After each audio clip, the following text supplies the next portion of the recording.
Bonjour à tous et à toutes. Bienvenue à cette rencontre virtuelle sur le projet d'acquisition de connaissances dans le bassin versant de la rivière Aux-Meuse. Je m'appelle Louis-Alexandre Briand, je suis technicien d'environnement pour l'OBV du Chemin et je serai votre animateur pour la soirée. Cette rencontre sera enregistrée et partagée par la suite sur nos réseaux sociaux. Veuillez noter aussi qu'il ne sera pas possible d'activer votre micro pendant la présentation.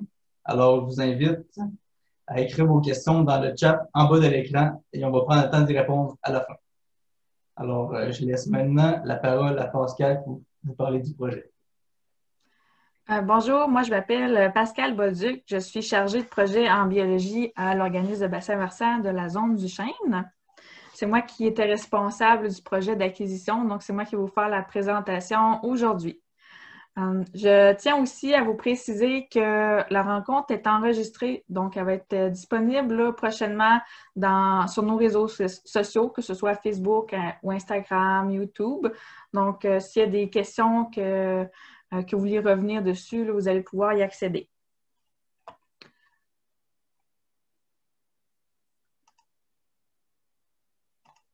Donc, la présentation de la soirée, comment ça va se passer? Je vais présenter l'OBV du Chêne. Je vais aussi présenter les partenaires du projet, faire une mise en contexte aussi, pourquoi on a décidé de faire ce projet d'acquisition de connaissances-là, localiser le projet sur le territoire, faire une description et aussi divulguer quelques résultats là, des inventaires qui ont été faits dans le bassin versant de la rivière Aux-Meuse, faire un survol des cahiers du propriétaire, puis à la fin, comme mon collègue Alexandre disait, il va y avoir une période de questions où est-ce qu'on va être accompagné d'un représentant de la ville de Lévis que je vais vous présenter là, très bientôt. Donc, qui est l'OBV du Chêne? C'est un organisme de bassin versant. Donc, c'est un organisme à but non lucratif qui a été créé en 2017. L'OBV du Chêne agit comme table de concertation. Donc, on regroupe différents intervenants de notre territoire pour assurer une gestion durable de l'eau sur notre territoire. On est principalement localisé dans la MRC de Lobinière, mais comme ici en vert, vous pouvez voir, on a une petite partie de notre territoire dans la MRC de l'Érable, puis une partie ici en rose là, dans la ville de Lévis. Donc, si je résume, la mission de l'OBV du Chêne, c'est vraiment d'améliorer la qualité de l'eau en préservant les fonctions écologiques des écosystèmes de son territoire et cela en accord avec les intervenants de son territoire. Je vais présenter les partenaires du projet. Un des partenaires financiers, c'est la Fondation de la faune du Québec. Nous avons aussi comme partenaire l'Agence de mise en valeur des forêts privées des Appalaches, qu'on appelle l'AMVAP, et le ministère des Forêts, de la Faune et des Parcs qui nous accompagne là, pour un inventaire aussi. Mais notre partenaire principal, comme vous en doutez, c'est la ville de Lévis.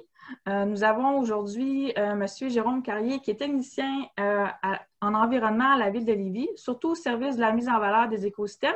Il va vous faire une petite présentation sur la ville de Lévis, puis comment il voit ce projet-là. Donc, c'est à moi, je prends le relais. Alors, bonsoir tout le monde, bien content de vous savoir parmi nous.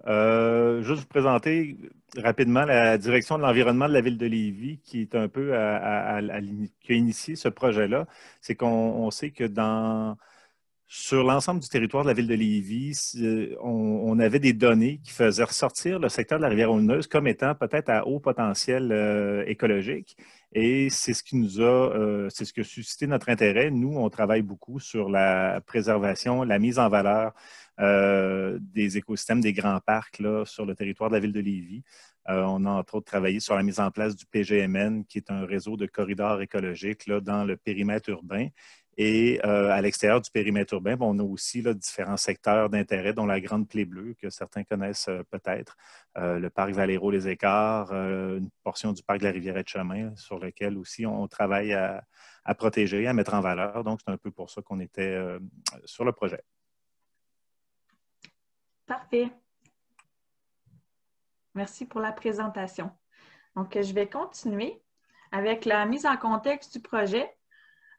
Un petit peu comme Jérôme il disait, il y a des analyses qui montraient que le bassin versant de la rivière Auneuse présentait un bon potentiel d'écosystème à haute valeur écologique, comme les vieilles forêts. Puis aussi que c'était possible d'y retrouver des espèces de plantes et d'animaux qui étaient peut-être un peu moins communes là, dans la région. Mais il y avait peu de données sur le bassin versant. C'est pour ça que l'OBLV du Chêne et la Ville de Lévis ont entrepris entre 2019 et 2020 de réaliser des inventaires floristiques et fauniques dans le bassin versant de la rivière Auneuse, surtout la portion Ville de Lévis, dans le but d'acquérir des connaissances sur ce bassin versant-là un peu méconnu. Donc, pourquoi c'est important d'acquérir des connaissances sur ces écosystèmes d'intérêt-là? C'est sûr que les forêts du sud du Québec ont subi de considérables modifications et pressions au fil des années, que ce soit au niveau de l'agriculture, la foresterie, l'urbanisation, etc. Il y en a eu plusieurs. Donc, les forêts centenaires qui couvraient autrefois près de 80% de la superficie de Chaudière-Appalaches sont maintenant réduites à seulement 10% environ. Et de ce 10%-là, c'est principalement des érablières qu'on va y retrouver. Donc, on voit qu'il n'y a pas beaucoup de diversité dans les peuplements. Je vais vous expliquer, c'est quelques caractéristiques de vieilles forêts. Donc, une vieille forêt, c'est un peuplement qui a peu ou pas été modifié, que ce soit par l'homme ou par des perturbations naturelles majeures récentes. Donc, il est quand même assez intact. Il y a aussi une abondance de gros arbres vivants. C'est quoi un gros arbre vivant? Souvent, c'est un arbre qu'on va retrouver dans la forêt. On va le remarquer tout de suite. Il est très gros, impressionnant. Il va avoir un diamètre souvent de 40 cm et plus. Il y a aussi une abondance de bois mort. Un peu plus tard, je vais vous expliquer pourquoi c'est important le bois mort pour la biodiversité. Donc ça, c'est vraiment une caractéristique essentielle pour les vieilles forêts.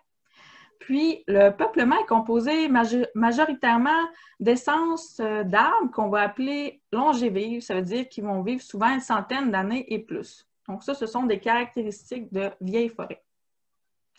Donc, quand on aménage ces vieilles forêts, qu'on les exploite, qu'on les modifie, souvent, ce qui va arriver, c'est qu'on va uniformiser leur structure. Hein. Comme je disais, la plupart des vieilles forêts qui restent en ce moment, dans le 10%, en Chaudière-Appalaches, ce sont des érablières.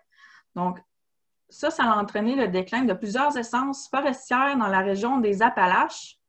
Donc, les épinettes, le thuya, qu'on appelle aussi le cèdre, les pins, les bouleaux jaunes qui étaient abondants autrefois sur le territoire sont maintenant considérés en déclin ou rares. Je tiens à préciser que ce sont des espèces qu'on retrouve dans le bassin versant de la rivière Auneuse. Donc, aussi, ce qui peut arriver quand on fait l'aménagement de ces vieilles forêts-là, c'est qu'on va réduire le gros bois mort encore debout, qu'on appelle chicot, mais aussi entraîner la réduction des débris ligneux au sol. Puis, tout ce gros bois mort-là, il constitue un milieu de vie pour plusieurs espèces, que ce soit animales ou végétales. Ici, vous voyez une photo, c'est vraiment ça, ce sont tous des photos prises là, lors de nos inventaires dans le bassin versant de la rivière Auneuse.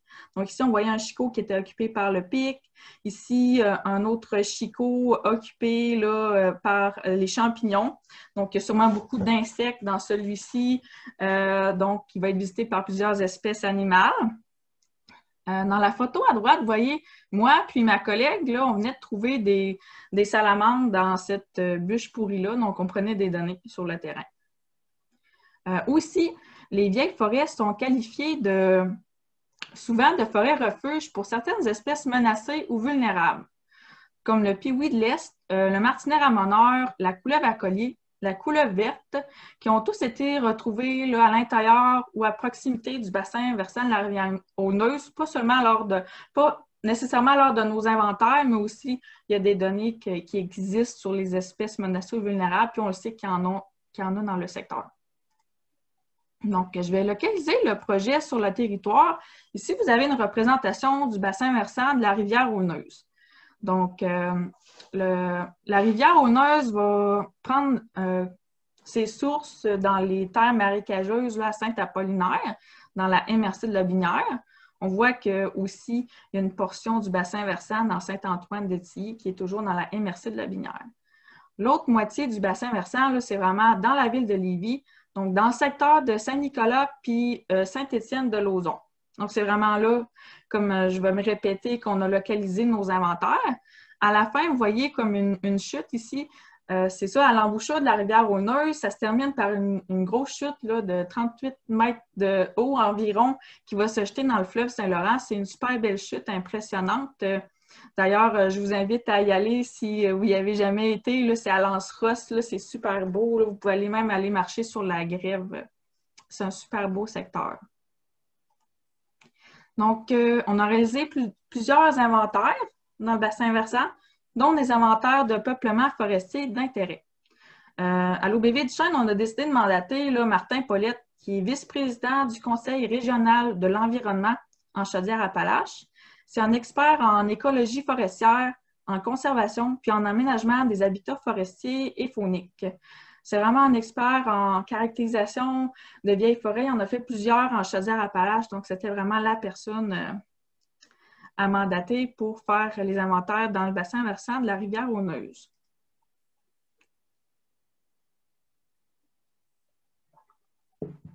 Donc, en gros, on ne pouvait pas tous les visiter, là, les peuplements forestiers d'intérêt.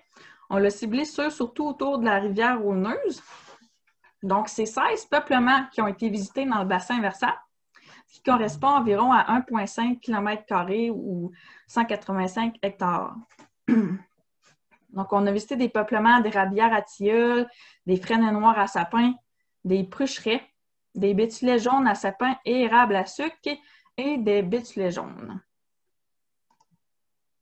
Donc, en gros, là, ce qui est ressorti des résultats de Martin Paulette lors de ses inventaires, c'est que 38% de ces peuplements-là se classent parmi les vieilles forêts.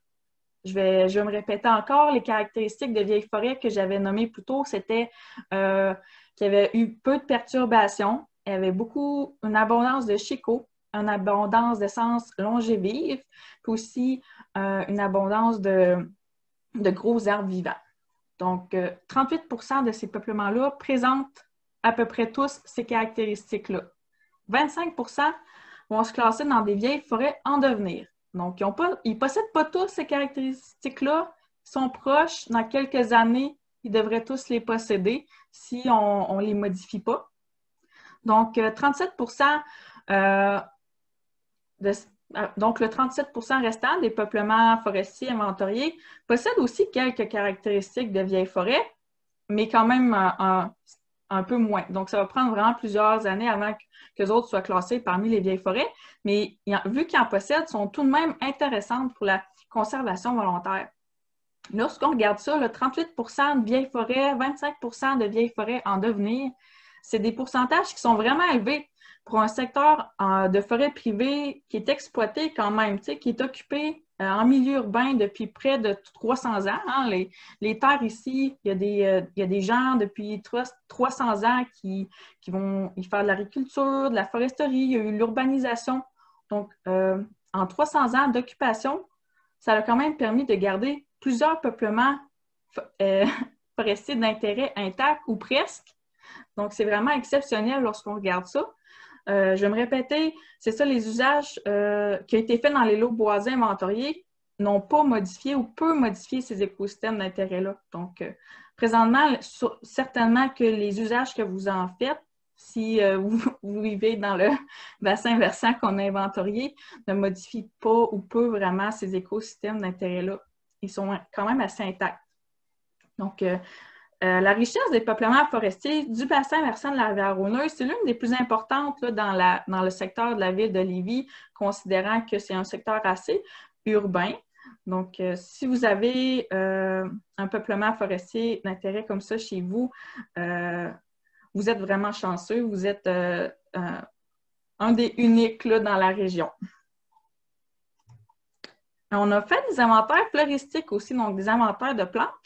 Ils ont été réalisés par Audrey Lachance, qui est coordonnatrice et chargée de projet au Bureau d'écologie appliquée. C'est une experte dans la caractérisation des milieux naturels et des inventaires floristiques au Québec.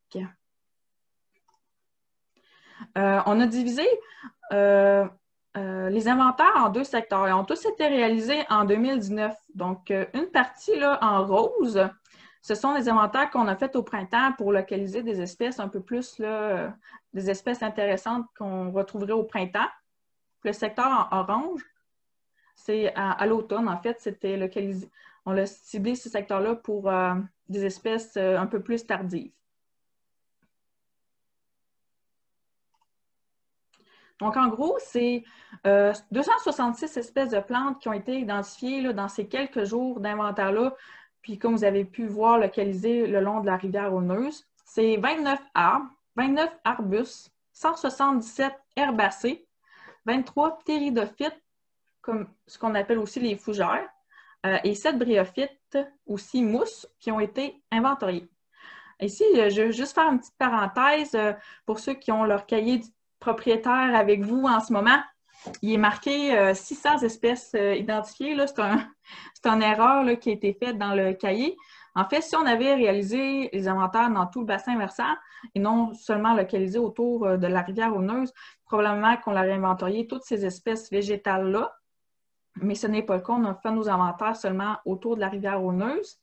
Mais je tiens à vous préciser que la section personnalisée de votre cahier du propriétaire, c'est vraiment des espèces qui ont été retrouvées chez vous. J'étais là, on prenait des points GPS. Donc ça, cette information-là est totalement véridique. Et toutes les espèces de plantes aussi, où est-ce qu'il y avait des textes dans votre cahier, c'est aussi tous des espèces inventoriées lors de cet inventaire-là.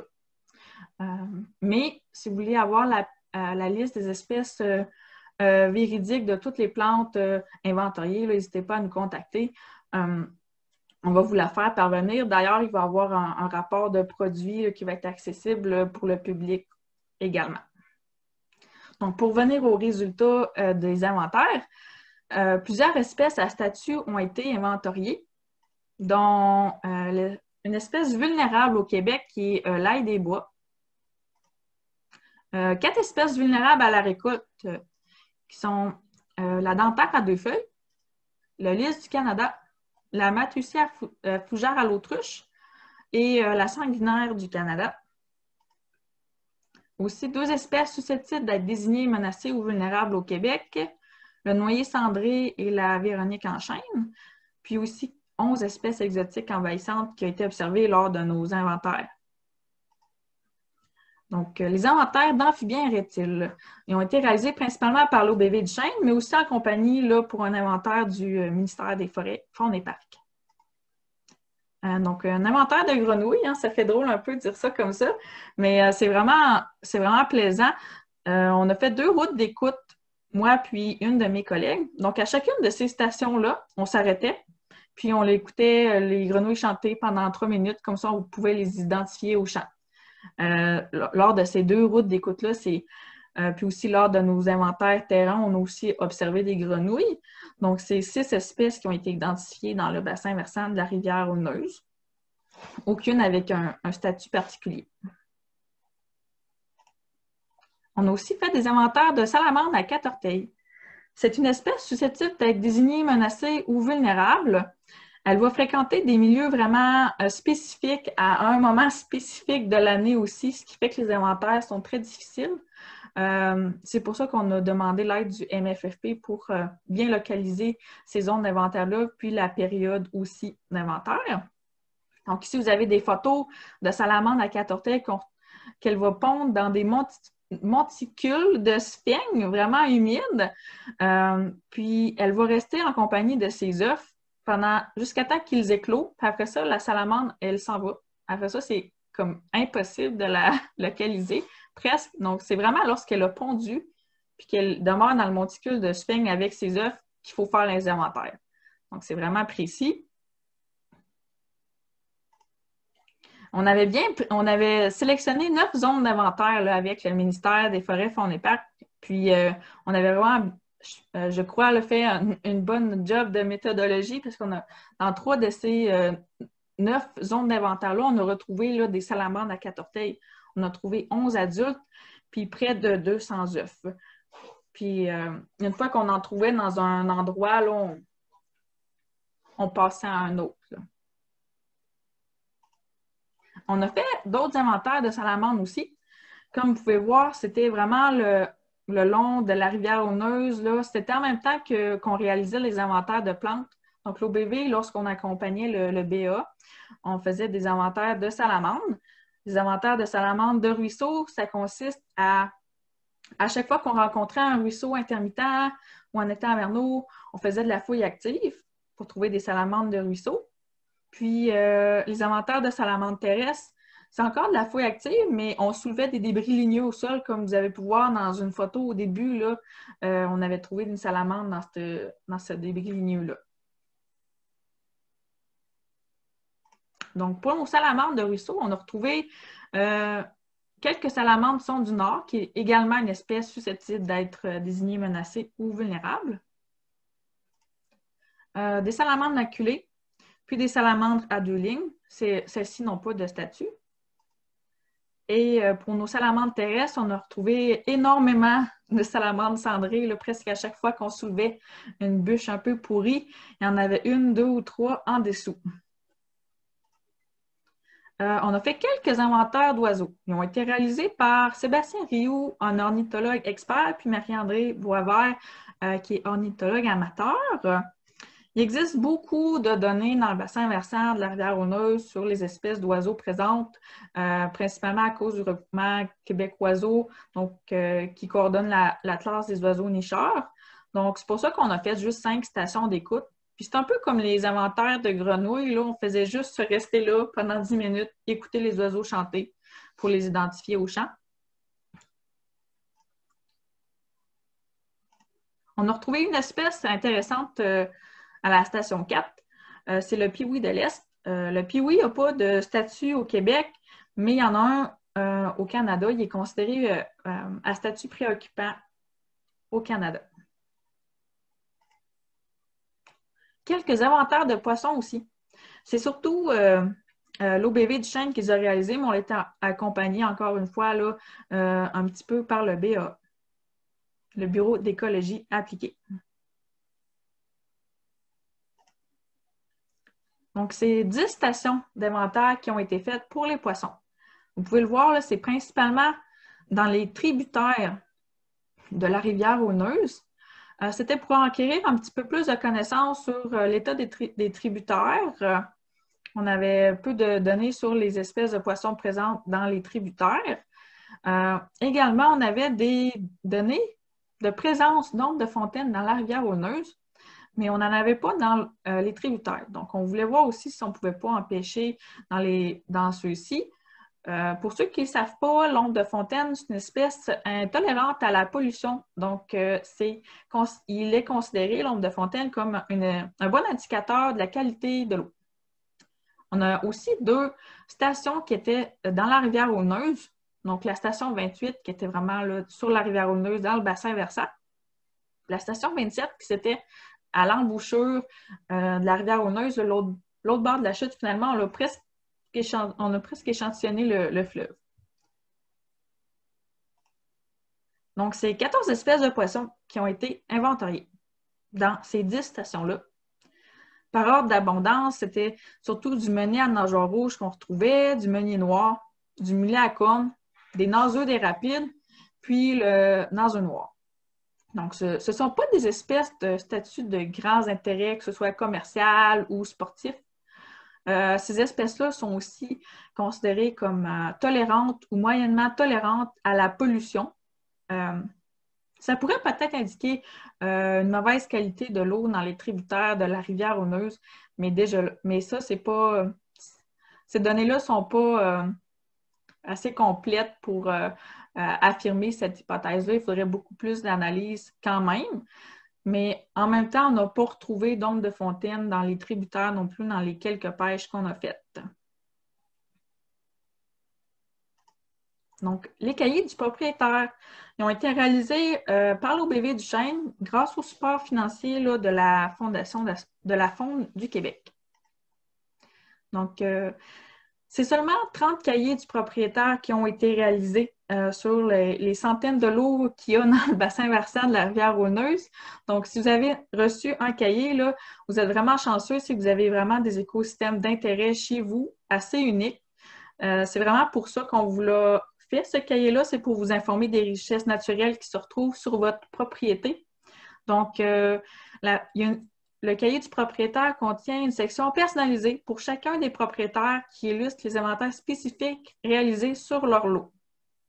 Il contient aussi des recommandations d'aménagement pour protéger et mettre en valeur ces écosystèmes d'intérêt-là et une entente de conservation volontaire. Donc, les recommandations qui sont émises dans le cahier du propriétaire, c'est surtout pour favoriser les habitats fauniques. Hein, comme je disais, les chicots, le bois mort, c'est vraiment un super beau milieu de biodiversité. Donc, tout ce que ça dit, c'est que ça serait important d'en conserver quelques-uns sur votre terrain. Donc, juste de les laisser là. Aussi de conserver des arbres de gros diamètre, des gros arbres vivants. Puis aussi, on recommande de préserver le caractère unique de votre forêt, donc son intégrité. Une des caractéristiques de vieille forêt, c'était la présence d'espèces longévives, le fait qu'il n'y ait pas de perturbation. Donc, c'est ça qu'on vous recommande de garder. Donc, conserver quelques espèces rares, un peu âgées, éviter de faire des coupes forestières intensives, ce qui n'a pas lieu, en fait, dans le bassin versant de la rivière Rhoneuse. Puis que si vous voulez faire des aménagements, on vous recommande de contacter l'Agence de forêt privée des Appalaches, que nous autres, c'est vraiment des experts dans le domaine. Puis en plus, c'est un de nos partenaires dans le projet. Donc, l'entente de conservation volontaire, elle fait juste confirmer l'importance que vous accordez au patrimoine écologique du milieu forestier qui se retrouve sur votre propriété, que ce soit pour votre bénéfice à vous ou celui des générations futures. Cette entente-là n'a aucune valeur juridique. Donc, elle ne vous engage à rien, vous restez maître chez vous. Comme je disais, ça fait juste confirmer que vous voulez prendre en compte puis peut-être aussi suivre les recommandations qu'on vous a mises dans votre cahier, mais ça n'a aucune valeur juridique. Vous pouvez y mettre fin quand vous voulez. Vos héritiers ou successeurs ne sont pas tenus de respecter cette entente-là non plus. Puis, lorsque vous signez cette entente de conservation volontaire, nous autres, à l'OBV, on s'engage de vous appuyer dans vos démarches de protection, d'aménagement. Puis, si on n'a pas les ressources nécessaires, on va vous référer aux experts qui le peuvent, comme par exemple l'Agence des forêts privées des Appalaches. Si vous avez besoin de sources de financement, on peut vous renseigner là-dessus aussi. Si vous avez besoin de nouveaux inventaires, on peut y retourner. Donc, on s'assure vraiment de faire un suivi avec vous aussi longtemps que vous le voudriez. Donc, ça clôt ma présentation sur le projet d'acquisition de connaissances de la rivière Rhoneuse. On va passer à la période de questions. Merci beaucoup, Pascal, pour cette présentation du projet. Alors, on va commencer à poser les questions. Et je tiens à vous rappeler aussi que Jérôme est là pour répondre à vos questions qui sont plus spécifiques concernant la ville de Lévis et son implication. Sûr que là, je vois qu'il n'y a pas beaucoup de questions, mais moi, j'en aurais quelques-unes à poser à Jérôme. Est-ce que la valeur de la propriété et les taxes municipales peuvent augmenter conséquemment au milieu d'intérêt retrouvé sur une propriété? C'est ça, moi, ce que je comprends, c'est que ces questions-là, c'est des questionnements qui ont été, qu'ont eu les citoyens, certains citoyens. Donc, pour répondre à ça, est-ce que la valeur de la propriété puis les taxes peuvent augmenter conséquemment au milieu d'intérêt retrouvé sur une propriété? Ben non. La valeur, les taxes municipales, c'est basé sur la valeur de l'évaluation. Puis la valeur de l'évaluation du bâtiment, c'est basé sur les transactions des 3 dernières années pour des bâtiments semblables. C'est sûr qu'à la ville de Lévis, on est une ville en croissance, il y a une forte demande, l'activité immobilière est très, très active. Donc, ça peut influencer la valeur de votre propriété. Il faut comprendre aussi que le rôle d'évaluation, la valeur de votre propriété est fixe pour 3 ans. On appelle ça le rôle d'évaluation. C'est bon pour 3 ans. Ce qui fait que pendant 3 ans, la valeur de votre propriété ne change pas. Par contre, il y a eu un nouveau rôle d'évaluation qui est arrivé en 2020. Donc, pour 2020, 2021, 2022, où là, effectivement, vous avez pu probablement constater une augmentation de la valeur de vos propriétés, mais ce n'est pas en lien avec les activités qui ont eu lieu dans le cadre dans le cadre du projet de la Rivière-Aulneuse. C'est vraiment toutes les résidences à Lévis ont augmenté, puis même, je vais vous donner des données plus précises parce que les exploitations agricoles dans votre secteur, il y en a beaucoup qui sont aussi producteurs agricoles. Écoutez, dans le nouveau rôle d'évaluation, les exploitations agricoles ont enregistré une hausse de 9 en moyenne sur le territoire de la ville de Lévis. Donc, ça peut s'expliquer là, par ça si vous avez constaté des hausses. Merci beaucoup, Jérôme. Il y avait aussi une autre question que j'ai déjà entendue aussi. Et suite au milieu d'intérêt retrouvé sur une propriété, est-ce qu'une perte d'usage du territoire peut s'en suivre? Par exemple, on ne peut plus exploiter une érablière, une récolte de bois, de chauffage ou de l'exploitation forestière, par exemple. La découverte d'un milieu d'intérêt n'amène pas de contraintes, sauf si, bon, mettons, il y aurait des espèces rares ou menacées qui sont protégées par les lois fédérales ou provinciales. Mais bien au contraire, donc, puis il ne faut pas oublier une chose, si vous avez des milieux d'intérêt chez vous, puis que présentement, vous exploitez le bois, vous coupez du bois un peu, vous avez une érablière ou autre, ben, vos activités n'ont pas nui à la biodiversité de votre forêt. Puis ça, c'est quelque chose d'intéressant parce que plusieurs d'entre vous ont probablement des terres de père en fils ou de mère en fille ou peu importe depuis plusieurs générations et vous avez maintenu cette qualité-là d'écosystème. Donc, on devrait vous en remercier parce que vous avez réussi à conserver des milieux d'intérêt tout en les utilisant. Donc, il n'y a pas de contraintes à l'exploitation. C'est sûr qu'il y a déjà des contraintes là, qui existent. Hein. Il y a des règlements au niveau forestier. On ne peut pas faire des coupes à blanc à Lévis. Il y a différentes choses comme ça, mais ce n'est pas différent qu'il y ait un milieu d'intérêt ou pas. Merci beaucoup. Oui, on m'a demandé s'il était trop tard pour remplir le sondage inclus avec le cahier ou le questionnaire ou quoi que ce soit d'autre. Non, il n'est pas trop tard. Si vous l'avez, il y a une enveloppe qui n'est pas timbrée aussi, alors c'est quand vous voulez. Sinon, j'avais une troisième question aussi. Si un propriétaire est intéressé à aller plus loin dans ses démarches de conservation volontaire, quelles sont les options qui s'offrent à lui et est-il possible d'en retirer des bénéfices, comme par exemple des bénéfices économiques? Effectivement, pour la conservation volontaire, si des gens disent, bon, moi, j'adore ma forêt, j'ai pas de relève ou j'ai pas d'enfant, je voudrais pas que ça disparaisse advenant que je la vende à quelqu'un, il y a moyen, effectivement, de travailler avec des organismes de conservation. Puis là, il y a différentes formules et ça peut aller jusqu'à la réserve naturelle en milieu privé.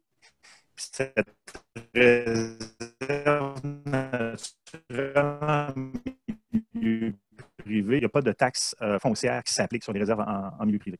Donc, il y a vraiment un avantage économique là-dessus. Il y a aussi le programme de dons écologiques du gouvernement du Canada qui permet de vendre à la juste valeur marchande, mais qui amène une servitude de conservation sur... puis en fait, la vente ne se fait pas en argent, mais plutôt en crédit d'impôt. Donc, il y a beaucoup de façons d'avoir des avantages. Puis, pour certains, parce que certains diraient, ouais, mais moi, je veux profiter de ma forêt, je veux profiter de mon bois. Il y a des organismes de conservation qui vont permettre justement l'usage du propriétaire, sa vie durant. Donc, au décès de la personne, l'organisme va en devenir propriétaire ou la servitude va s'appliquer de façon plus sévère à ce moment-là. C'est vraiment, toutes les formules sont imaginables. Ce qui est important, puis ce que tout le monde cherche à faire, c'est de concilier. Je veux dire, on ne mettra pas de cloche de verre sur les forêts, sur ces milieux-là. C'est de concilier un usage. Puis maintenant, il y a même une nouvelle aire protégée, une nouvelle catégorie d'aires protégées qui a été autorisée par le gouvernement du Québec. C'est les aires protégées d'utilisation durable.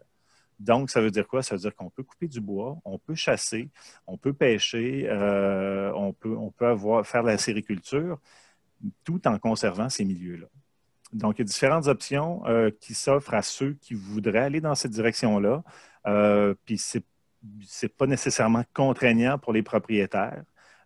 Puis pour ça, on peut, soit nous, ou même l'OBV du Chêne, là, peuvent vous référer à différents organismes à but non lucratif là, qui existent dans la région de Québec et qui font ce genre de choses-là, qui qui vont assurer l'intendance de milieux naturels d'intérêt.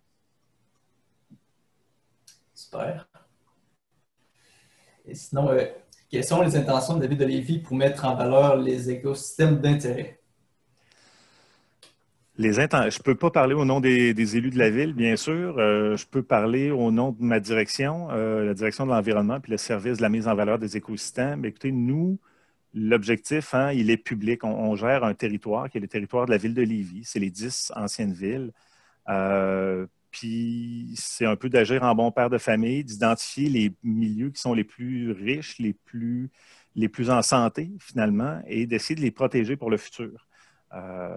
Puis pour ce rendu-là, il y a différentes options. Comme vous savez, on a réussi à protéger plusieurs milieux sur le territoire, certains dont la ville est devenue propriétaire. On pense au parc de la Pointe de la Martinière dans le secteur Lauson, le parc de la Rivière-de-Chemin dans lequel il y a certains écosystèmes forestiers exceptionnels, le parc Valero-les-Écarts qui n'appartient pas à la ville, mais pour laquelle la ville a pris une servitude de conservation. Donc, ce qu'on veut, c'est pouvoir que les générations futures puissent profiter de ces milieux d'intérêt-là et que les espèces qui y vivent puissent continuer à prospérer aussi sur notre territoire. Donc, on est là pour vous aider, pour vous sensibiliser. Dans ce cas-ci, c'était vraiment d'aller chercher de l'information. On savait que ce territoire-là était peut-être d'intérêt, mais on avait très peu de données. Donc, on a pris de nos sous, on a mandaté des organismes dont le Conseil de bassin versant de la Rivière-du-Chêne, pour faire ce travail-là, pour aller cueillir des informations qui sont super pertinentes, là. Donc, les intentions de la ville de Lévis, bien, ça va dépendre aussi des propriétaires. Si certains propriétaires veulent aller plus loin, bien, on pourra les accompagner. Je pense que notre rôle va être d'abord et avant tout un rôle d'accompagnateur, de facilitateur, si vous voulez mettre en valeur vos propriétés, si vous voulez les protéger, c'est ça. En fait, j'attends de voir si vous avez des questions plus précises à ce niveau-là, mais tous les scénarios sont envisageables, là. Je ne sais pas, Louis-Alexandre, si peut-être, si tu veux débarrer les micros des gens, peut-être c'est plus facile de s'exprimer de vive voix que par écrit. Non, je ne laisse pas si quelqu'un avait une question. Si vous avez une question, vous pouvez lever votre main. Je peux enlever votre mode sourdine. Ah, et M. Paquette.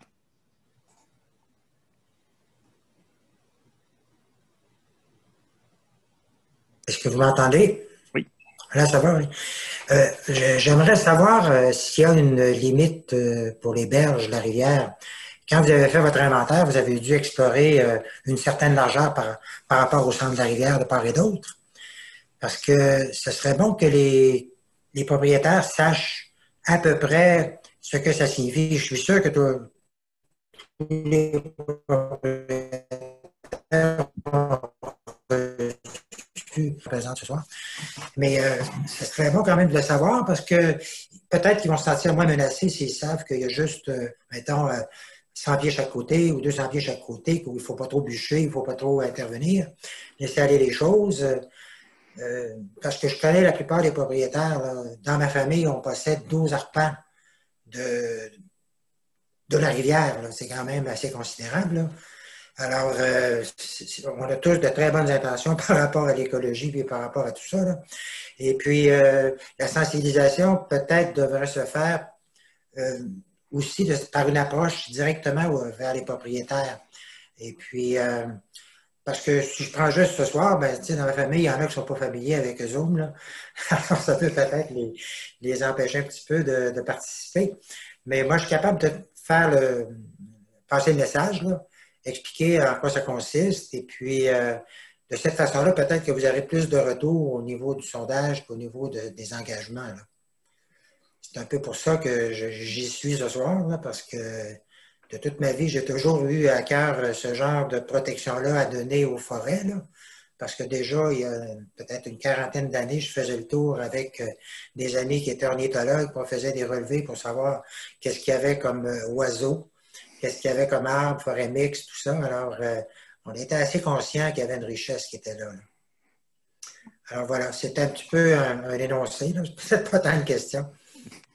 Ah oui, Mais juste pour répondre à la première question, si tu me permets, Pascal, par règlement, à la ville de Lévis, ce qui est protégé en bordure des cours d'eau, c'est 10 à 15 mètres. C'est 10 la, à 15 poli- mètres. OK, c'est ça. c'est la politique de protection des rives, du littoral et des plaines inondables qui est pareil à l'ensemble du Québec. Donc, si la pente est forte et que les talus font plus de 5 mètres en bordure de la rivière, c'est 15 mètres de distance horizontale qui sont protégés. Sinon, c'est 10 mètres. C'est vraiment le strict minimum. Par contre, les inventaires que l'OBV ont fait, ils ont fait les inventaires sur une distance de 100 mètres. Mais il n'y a rien de réglementaire dans cet espace-là. C'était vraiment pour aller chercher de la connaissance. Ah oui, d'accord. C'est ça. Oui, puis je vais préciser, oui, on a fait nos inventaires, par exemple, d'amphibien, de plantes sur une distance de 100 mètres de chaque côté de la rive. Mais Martin Paulette, celui qui a réalisé les inventaires de peuplement forestier, lui, c'est vraiment le peuplement qu'il parcourait, à moins qu'on ait reçu là, un appel d'un citoyen qui disait qu'il ne voulait pas qu'on aille chez eux. Donc, c'est ça pour ce qui est des inventaires. Puis, on est conscient, là, notre objectif, là, M. Paquette, c'était pas de seulement vous envoyer le cahier par la poste. On voulait aller vous rencontrer chez vous, vous le remettre en main propre, en discuter avec vous, faire le tour de votre propriété. Malheureusement, avec la situation sanitaire en ce moment, la COVID-19, ça n'a pas été possible, mais donc, c'est pour ça qu'on s'est un peu rabattu sur cette présentation-là aujourd'hui. Merci beaucoup là, d'y avoir assisté. Puis, si les autres membres de votre famille ont besoin de plus d'informations ou qui veulent écouter cette présentation-là, comme je disais, elle va être enregistrée. Donc, peut-être que ça va être plus facile pour eux. Là. Ben oui, c'est ça. Il n'y en a pas tant que ça. Disons que la ferme patrimoniale, là, ben, c'est un seul propriétaire, disons, qui l'exploite. Mais ils doivent posséder à peu près 8 arpents, lui-là, le long de la rivière. Puis ma sœur en possède 4. Alors, vous voyez, ça fait quand même pas mal de distance, là. Oui. Mais ce ne sera pas difficile de convaincre mon neveu, qui est le propriétaire maintenant des 8 arpents, là, de ces choses-là, parce qu'il est très sensible à ça. OK. Il y avait aussi M. Charles Paquet qui avait levé la main. Je ne sais pas si vous vouliez prendre la parole. J'ai pas entendu, Jérôme. Pas Jérôme, mais... c'est M. Charles Paquet qui voulait parler. Charles, oui, Charles, qui est mon neveu, oui. Bonjour. C'est que j'ai vu... il est là! Oui, je suis là. Salut, mon Charles! Salut! Alors, je voulais savoir pour la renouée japonaise si vous avez vu des peuplements du long de la rivière dans votre marche, là, puis je voulais savoir si la ville de Lévis compte faire de quoi avec ça, cette plante qui est envahissante, puis auquel on peut perdre le contrôle si ce n'est pas surveillé adéquatement. C'est des réponses que vous me répondrez, s'il vous plaît. Je peux y aller, Pascal. Moi, ce que j'ai constaté, j'ai vu le résultat des inventaires. Effectivement, il y a de la renouée du Japon qui a été identifiée à plusieurs endroits le long de la rivière. C'est une préoccupation. En même temps, le long de la rivière, on a des peuplements assez fermés. Il y a beaucoup d'ombre, donc la renouée du Japon va prendre moins rapidement de l'expansion. Qu'est-ce que la ville entend faire? Écoutez, on ne peut pas faire grand-chose. Ce qu'on fait, par contre, c'est on peut faciliter le travail des citoyens en leur expliquant qu'est-ce qu'ils peuvent faire et en prenant en charge à l'écocentre gratuitement tous les résidus de la renouée du Japon. Donc, peu importe le volume qui est amené à l'écocentre, c'est pris gratuitement. Ensuite, nous, on est en train de faire des tests dans le parc de la Pointe-de-la-Martinière, dans le secteur Lauson, sur les différentes façons d'éradiquer, les meilleures façons d'éradiquer la renouée du Japon. Puis là, on est encore là dans des écosystèmes sensibles, fragiles, en bordure de cours d'eau. Donc, on teste différentes méthodes et on est sur notre 5e année, là. C'est une plante excessivement coriace, mais on peut en venir à bout. Ça demande, par contre, beaucoup d'efforts, des efforts maintenus dans le temps. Est-ce que vous doutez que des gens puissent en jeter parce qu'il y en a beaucoup de plantations sur des terrains privés, là, que par des coupes, on déverse un peu partout dans les forêts, puis ça porte Parce que c'est ce que j'ai pu constater là, près de la rivière, à Je un vous dirais endroit. que Là. dans certains secteurs, puis dans tous les rues en cul-de-sac, là, vous allez remarquer, étonnamment, il y a de la renouée du Japon. Pourquoi? Parce que les gens vont jeter leurs résidus dans ces endroits-là. C'est sûr que le règlement sur les nuisances s'applique. Donc, c'est une mauvaise herbe. Nul ne peut laisser pousser une mauvaise herbe sur son terrain. Si jamais il y a des cas exceptionnels pour lesquels ça prendrait l'aide de la ville pour faire une intervention, il y a toujours moyen de faire des plaintes au service des permis d'inspection. Puis à ce moment-là, les inspecteurs vont se rendre sur place, vont s'assurer qu'il y a une éradication qui soit faite des colonies. C'est pas toujours facile. Faut être patient, par contre. Je voulais peut-être préciser aussi pour la renouée du Japon, malheureusement, lorsqu'on la retrouve en bordure de rivière, c'est quand même assez naturellement qu'elle peut se déplacer là, d'une rive à l'autre, surtout lors des périodes des glaces. Les glaces vont racler le sol lorsque les plants sont proches de la rivière. Puis entraîner les rhizomes. Donc, en fait, c'est un peu comme des racines un peu plus loin où est-ce que là, d'autres plants, d'autres colonies vont se reformer naturellement. Mais une des meilleures façons d'éviter une propagation excessive de la renouée, c'est vraiment de garder un couvert forestier le plus dense possible. C'est une espèce qui a besoin de lumière. Sans lumière, elle va être beaucoup plus faible. Les colonies vont être moins vigoureuses. Donc, c'est sûr que si à un moment donné, il y a un glissement de terrain, il y a une coupe à blanc, peu importe, la renouée va prendre tout l'espace disponible. Et là, ça va être impossible de s'en défaire. Une autre question que j'aurais, c'est, j'ai pu constater quand vous nettoyez avec la tondeuse les abords des routes, il y en a des peuplements de renouée, puis les personnes qui tondent ça n'ont pas l'air à se rendre compte qu'ils la propagent là, en la déchiquetant. Alors, je ne sais pas si vous pourriez les avertir de lever, puis qu'on puisse, ça éviterait de le transporter un peu plus loin. Je dirais qu'on a ces questionnements-là parce que ça peut faire de la propagation pour non seulement le renoué, mais d'autres espèces aussi. On a eu cette même préoccupation-là avec le ministère des Transports qui gère certaines voies routières aussi. On en parle, mais ce n'est pas évident pour les opérateurs. Puis malheureusement, c'est une plante qui est de plus en plus abondante. C'est sûr que si les tiges sont broyées, assez efficacement, il y a peu de chances de reprise. Mais effectivement, si c'est juste une fauche puis que la tige tombe au sol, il y a des bonnes chances que ça reprenne. C'est impossible. Est-ce que je peux savoir où sont les peuplements du long de la rivière? Est-ce que c'est possible quand vous les avez marchés? Oui, ça va être... on va le mentionner probablement dans le rapport qui va être produit, là, où est-ce qu'on a retrouvé des espèces exotiques envahissantes. Puis, s'il y en a sur votre propriété, là, quand vous avez fait votre cahier, il était localisé aussi. OK. Merci. C'était une main levée de Mme Nadia.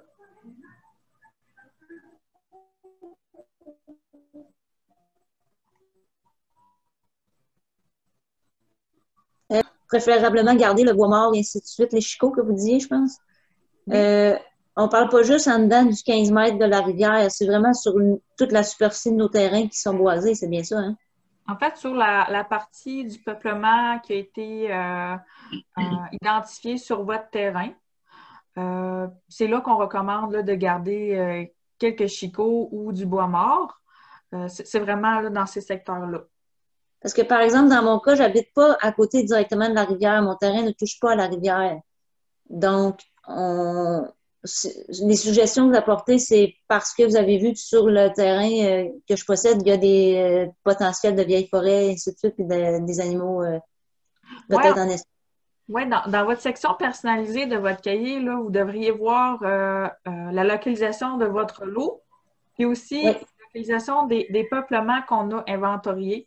Donc, c'est vraiment ces peuplements-là qu'on a retrouvés d'intérêt chez vous. OK. Il peut en avoir plusieurs. Là. Je sais qu'il y en a qui en ont même jusqu'à 4 peuplements d'intérêt là, qui ont été retrouvés chez eux. Donc, c'est vraiment cette section-là à laquelle s'appliquent les recommandations qui sont inscrites dans le cahier. OK, parfait.